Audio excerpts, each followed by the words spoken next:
What's up, guys? VHS Voyager here, and we made it. We made it through yet another year. This year kind of flew by, so we're at the end of 2021, and it's time I'm gonna be putting together my top albums of the year. And let me tell you, I've been working on this very meticulously for the past 2 months, listening to new things as they come out, just like the last couple of months, things that are coming out in November and December. And this has been really hard for me to make because I feel like we have been super spoiled by really good music this year. And it was absolutely painstaking for me to actually rank these because there's so much music that I love, and I feel like I'm leaving things out. And, I don't want to say one's better than the other because I love them in different ways. It was very hard to make this list. But I did the best that I could. I wanted to do a top 10, and then that was too hard, so I pushed it to top 15. And then that was too limiting, so I pushed it to top 20. So now I have 20 albums and a bunch of honorable mentions. And I feel like if this were any other year where there were less releases, any of these honorable mentions could have been on my top list if we weren't so spoiled with music. So anyway, I'm going to quickly run through the honorable mentions first. These are things that didn't quite make it into my list, but I'm telling you, any other year, they would have been in there. These are all amazing albums. And when I say if they're making it onto my list, even my honorable mentions list, I mean there are no bad songs on these albums. They're just all great albums. But anyway, I'm going to run down the honorable mentions list. I have Brand of Sacrifice, Lifeblood, Gojira, Fortitude, Every Time I Die, Radical. Really, really awesome album so far. Siamese with their album Home. Mirrors, a little bit of a less known band, but they dropped an album called The Ego's Weight. Really cool album. Tesseract always puts out good music. They dropped an album called Portals. Really cool. The Browning dropped a new album, End of Existence. Really awesome album. Frost dropped an album called Day and Age. Love those guys. I love, progressive rock. Really cool stuff. Tetrarch is a new one for me. They dropped an album called Unstable. Really kind of new metal vibe that I don't see in a lot of bands anymore. Kind of have that kind of old school new metal vibe to them. Really cool band. Rage of Light dropped an album called Redemption. That's a band that fuses death metal with electronic music. Really cool band there. Really awesome album. Dexcore has they're calling it a mini album, which I think is called 18. A lot of good tracks on there. Really cool band. Cover some ground. And then I have 2 EPs on here that I can't put in my top list because they're not full albums. I want to do just full albums. But I have 2 EPs. One is Coliseum's EP, Chaleur, if I'm saying that correctly. Really interesting EP there. Those guys do a weird fusion of styles that I've not seen before. I have some reactions on a couple of their songs, so you can definitely check those out if you're interested. And then my final honorable mention is an EP from Thank You Scientist called Plague Accommodations. And let me tell you, if this was a full album, this 100% would be in my top 5. Easily in my top 5. That EP was incredible. I have reactions to the 3 main tracks on there for all 3. You can go check those out if you want. Amazing band. Freaking love those guys. Love, love, love.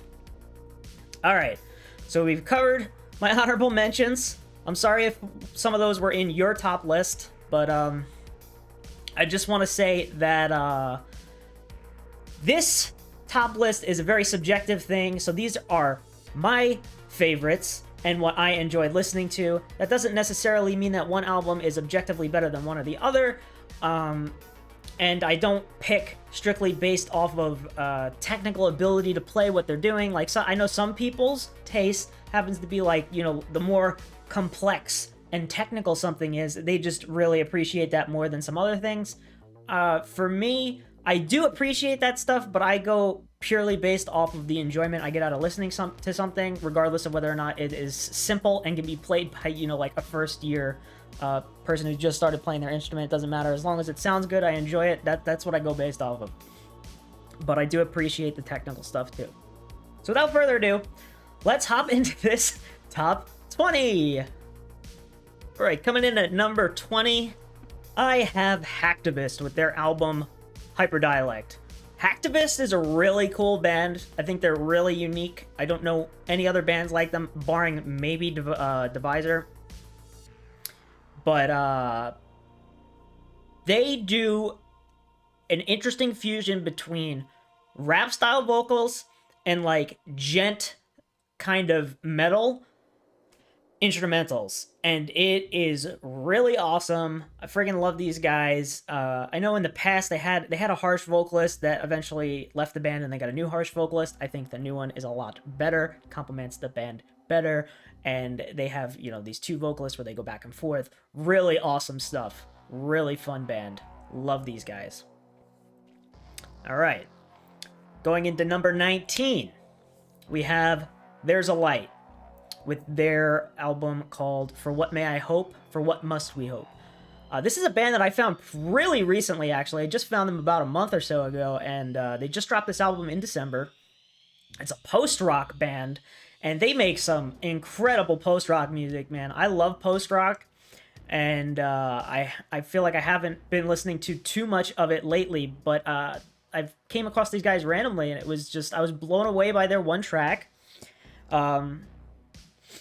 Which was like Cloudy Skies Behind, Clear Skies Ahead, or something like that. I forget the exact name of the song.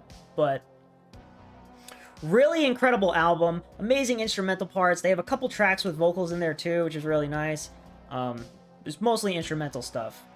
Really, really great post-rock album. Loved it. All right.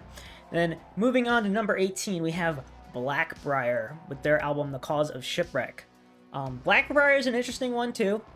This is a very different band. They kind of have this, if you want to call it gothic rock kind of thing going on, with a pure clean female vocalist, and I really love this band because of the vocals, especially. The vocalist has some of the most interesting vocal melodies that I've ever heard in a band. I think they're really great. She has this kind of like siren song kind of vibe to her vocals, which I find really appealing and really interesting to listen to. So Blackbriar is a really cool band that I enjoy a lot, and they have some really great tracks on that album. Okay, moving into number 17, we have Obscura with their album A Valediction. You know, these guys are technical death metal. Now we have something super technical. I thought this album was freaking awesome. Killer guitar parts, awesome vocals. They have that fretless bass in there. I fucking love fretless bass, and you don't see it in a lot of bands. Just has that awesome twangy sound to it. You don't find anywhere else. Really, really amazing album there. Really high levels of musicianship for sure in that album. Okay, moving on to number 16, we have Wage War with their album Manic. This was just a really awesome like metalcore album. They have awesome guitar parts throughout, some cool solos in some songs, great vocals, both clean and harsh, good choruses, just awesome tracks all the way through.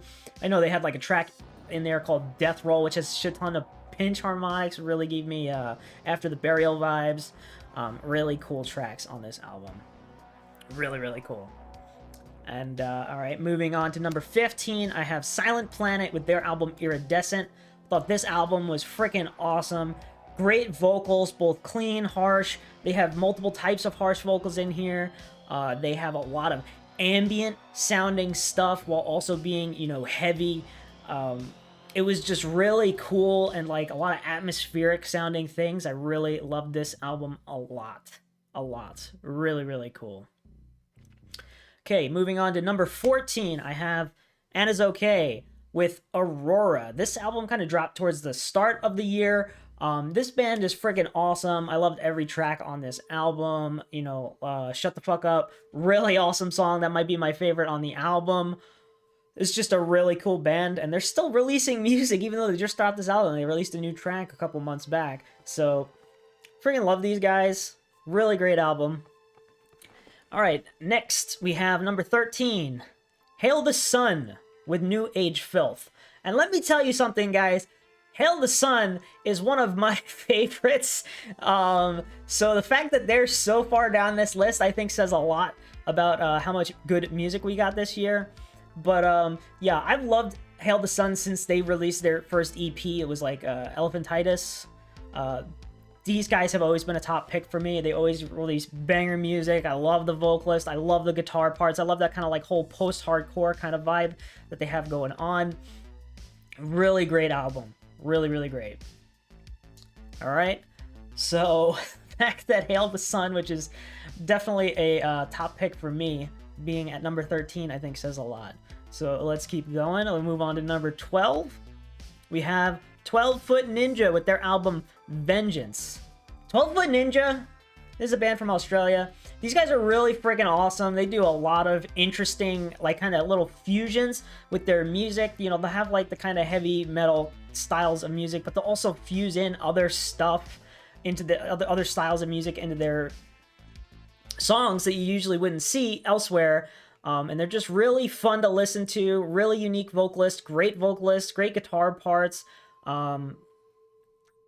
And just, yeah, this album was a ton of fun to listen to, and they have a kind of a wide array of songs on here. Really great album. Really, really great. Okay, moving on, we have at number 11, First Fragment with Glory Eternal. I know for some of you, because I only found these guys because of your recommendations, this is probably your top pick, at least based off what I can tell. So I'm sorry if this hurts that I put this at number 11 and not higher up, but there were so many good albums that I personally enjoyed that it's very hard. But this album is super incredible. These guys, they have 2 guitarists and a fretless bass player that all do super crazy, intricate lead parts, sometimes all at the same time.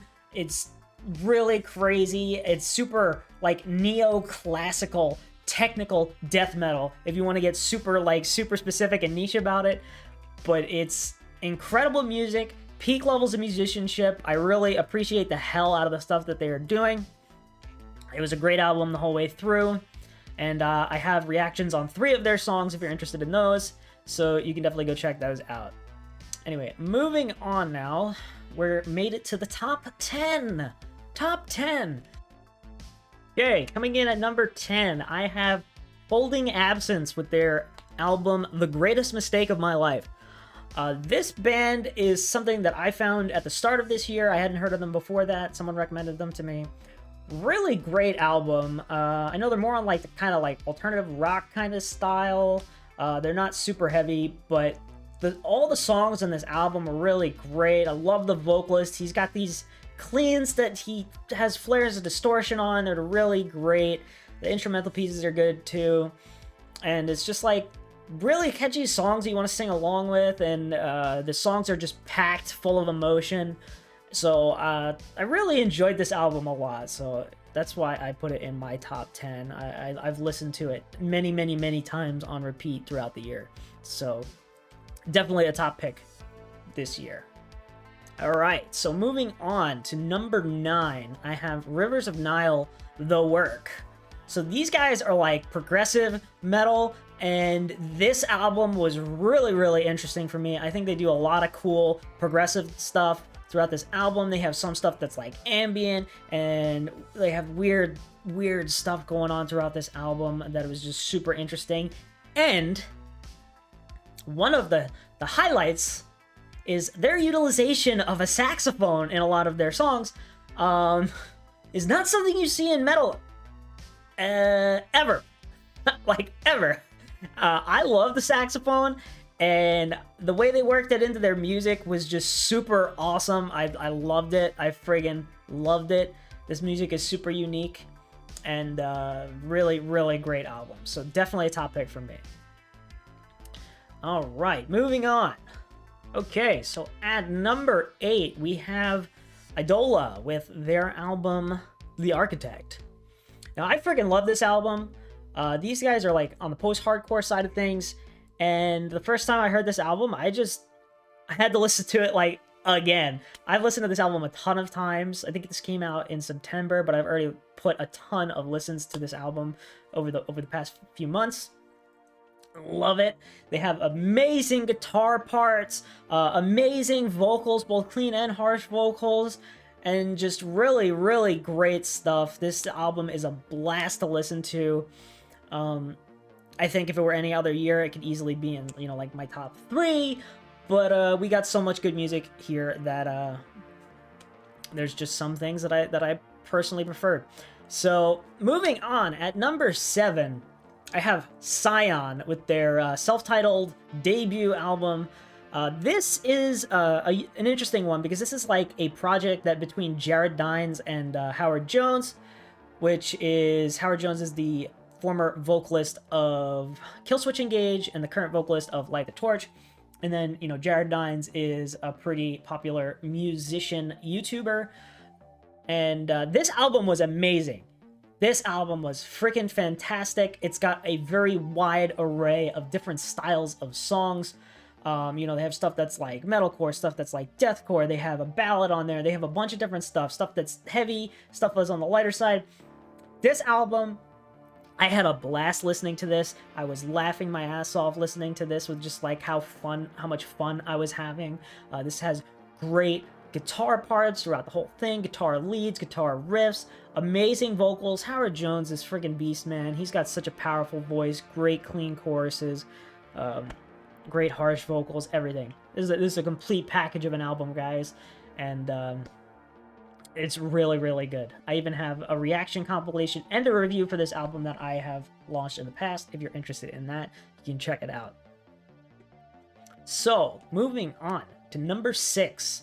I have Diablo Swing Orchestra, Swagger and Stroll Down the Rabbit Hole. Now this one's kind of like the oddball out on my list because it's very, very different from everything else. I mean, I feel like I do cover a lot of different styles of music in my list already. Yeah, this one's really oddball out, but I absolutely adore Diablo Swing Orchestra. I've been listening to them for over 10 years. When they had their previous vocalist, I know they have a new vocalist now that they've released, you know, the past 2 albums with. But these guys do such a unique fusion of styles, and every song on this album feels like it's off a different album. They're so different from each other. They have stuff that's like in the swing. They have electro swing. They have stuff that sounds like it's rock. They have like a Mexican ballad on here. They have so many crazy different styles. There's just amazing levels of musicianship going on here. Really interesting instrumentation work. It's just a fantastic album. I absolutely adored it. They have awesome, awesome, awesome music. So I highly recommend checking this album out if you haven't heard it. I mean, maybe it's off-putting for maybe metal fans. I don't know. They do have some like elements of metal music that they throw into some of their songs sometimes. So it's a really awesome band and really unique. So huge top pick for me because I love wacky and unique stuff. All right, moving on. We're getting into the top 5 now. So this top 5 was really hard for me because all of these albums, there are like this close, like they're touching. They're literally touching. That's how close it is for these top 5 albums. But here are my absolute favorite albums of the year. Top 5. Here we go. Number 5, Spiritbox, Eternal Blue. How can you not? How can you not love Spiritbox? This band, this album, freaking amazing, guys. Amazing. They have Courtney, who is an incredible vocalist. She is so good. Her cleans are amazing. Her harsh vocals just keep getting better over the years. You know, I've been listening to her since like Beclara, that track, really awesome track. And she just keeps getting better. I mean, even back when she was in I Wrestled a Bear once, she was still good. And I think she's just improved over the years, and she's incredible at both cleans and harsh vocals, smoothly transitioning in and out.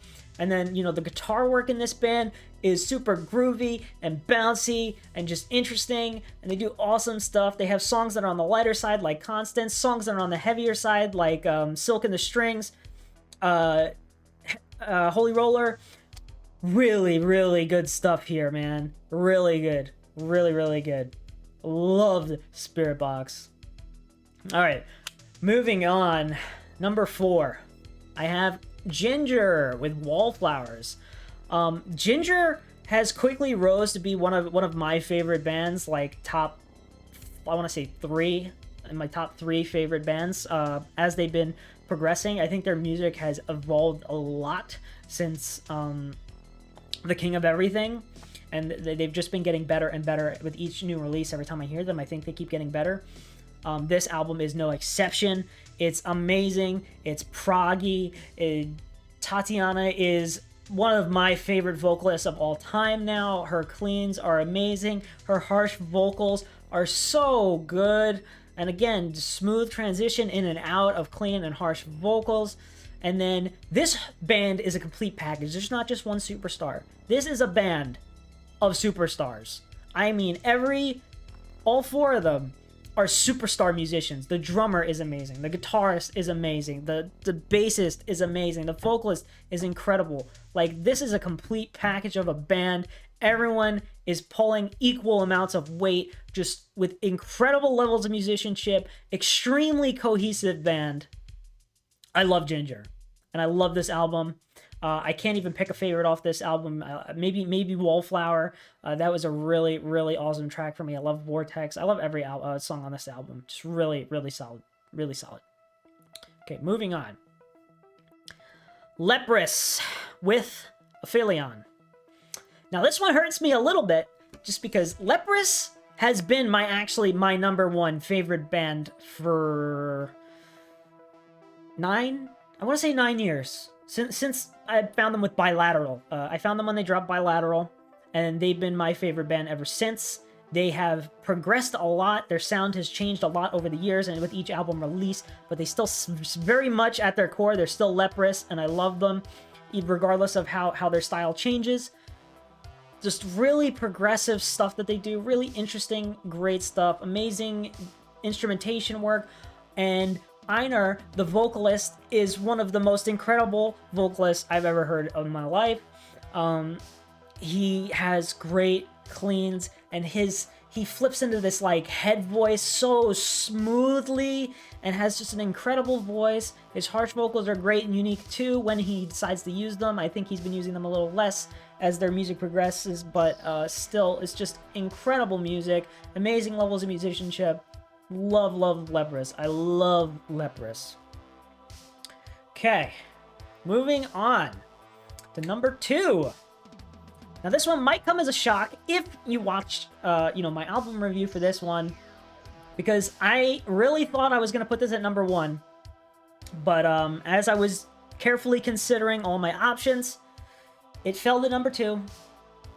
But here we are. At number 2, we have Eminence with Heaven in Hiding. This album was absolutely incredible. The day this dropped, I literally sat there for the whole 48 minutes doing nothing but giving this album my full undivided attention. And I was so engaged with this album. It was just incredible. Every song was amazing. Eddie's vocals are just incredible. I love his cleans. I love his harsh vocals. I think he is just so good at channeling emotion into his voice. And then, of course, they have that violin, which just adds an extra layer of sound and emotion and feel to their music that you don't really see in other bands. And I just loved every song on this album. They have heavy stuff, lighter stuff. They have an instrument, like a little instrumental interlude in there. And then they had that one song that was titled In Persian, which uses non-Western instrumentation, which was another awesome song that just gives it a completely different feel. But yeah, like Moth to a Flame is an amazing track, probably one of my favorites off of this. And then Alleviate is another one of my favorites off of this. Alleviate had me on the verge of tears. It was just so full of emotion and incredible music. Okay. Now, here we are, the top of the list. Number 1. And this is my favorite album of the year for a variety of reasons. We have Ice Nine Kills with Welcome to Harwood, the Silver Scream 2. Okay, so this I thought, you know, Eminence was gonna be the top, but here we are. Ice Nine Kills. I have to give it to Ice Nine Kills because I freaking love these guys and everything they do. Look, I found these guys back when I was in high school. That was over 10 years ago. And the first track I ever heard by them was The Greatest Story Ever Told. You know, back then I was like, this is pretty good, but, you know, nothing crazy. And then I hadn't really followed them over the years until I found The Silver Scream. And then I was like, I listened to that album and I was hooked, man. Because, I don't know if you know this, but I'm a horror fanatic, alright? I love horror movies, I love horror shows, I love everything related to horror. And that's what these guys do now. The Silver Scream and this album, Welcome to Harwood, every song is themed after a horror movie. And that is part of the reason why I think this is a top pick for me. It's just an added bonus. But yeah. So every song is themed after a horror movie, which has a special place in my heart because I love horror. And then just the songs themselves, the music itself is amazing. Spencer, the vocalist, has amazing vocals, man. He's got incredible cleans. He is probably one of the best at making catchy and hooky choruses, making those vocal hooks into choruses. He just, every song, just nails it. Amazing choruses. And his harsh vocals are incredible. Just absolute beast. He's got lows, he's got highs, he's got it all, man. He's got a great voice. Amazing voice, does amazing stuff. Really, really great. And then the instruments, the instrumentation work, the guitar work is absolutely crazy. They do wacky stuff in their music, man. Really wacky stuff. Really technical stuff. Really cool solos and guitar lead parts and riffs, and just everything is stellar about this band and all the instrumentation work, guitars, bass, drums, everything. Everything, everything. And then they just do crazy and wacky stuff in their music, which I appreciate. They throw in things to fit their horror theme. So if I can give an example of this, they have a song about the movie Psycho, which is, I think it's from 1968. Forgive me if I got that date wrong, but, you know, the original Psycho, where it has, you know, the iconic shower scene where, you know, the lady's in the shower and she gets stabbed. You know, it has that sound that's like... You know what I'm talking about? That Psycho sound. They throw that into their song. Like, they work it into their song. Or another one. Here's the, they have a song based off the movie Candyman. If you're not familiar with Candyman, part of that was that, it was about a guy who got killed with honeybees. And, that was kind of part of his thing. And, so they work the flight of the bumblebee into their song about Candyman. As this part in the middle, and it's just like this really interesting, these references to the music, with the music that they throw into their songs, and they work it in cohesively, and it's really, really awesome and interesting. Yeah, and then you have the lyrics. Okay, this is something I usually don't pay too close attention to with music, but the lyrics are so well written, and they just work so well. You might not understand, unless you're like familiar with the movie that each song is about, the lyrics might not be super apparent, but the lyrics are so goddamn clever, and fitting the movies that they're about. So, like, just these little things, let me pull up.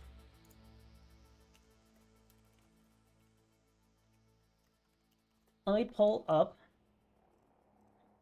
the lyrics for this song about Candyman, Farewell the Flesh.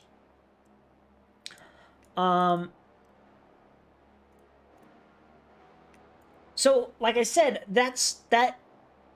like, honeybees are a big part of that character in Candyman, and it's also about a forbidden romance in that movie.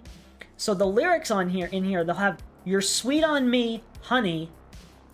So that's like a pet name, but it's also honey, like as in honey bees, and you're sweet on me because honey is sweet. then he calls her my queen bee and me together forever. It's just... So, like, if you didn't know the context, it might not seem like anything, but these are very intentional choices that they're making with the lyrics, and they do that throughout the entire album. That's just one example. And I really, really love and appreciate the lyrics are so meticulously crafted and clever. It's just incredible stuff, man. So, I think I've rambled enough about Ice Nine Kills and how much I love that album. There's so much going on in there. And, yeah, that's gonna do it. That's my top list, my top albums of 2021. So, let me know your thoughts in the comments down below. Give me your top 5, your top 10. Do you agree with some of my picks? Do you disagree with some of my picks? Did I miss anything?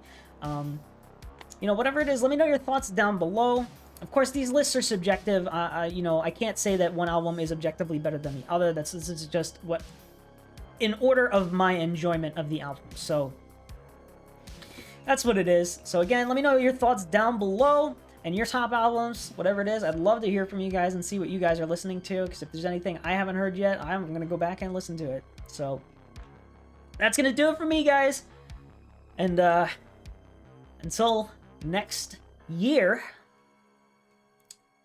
Voyager out.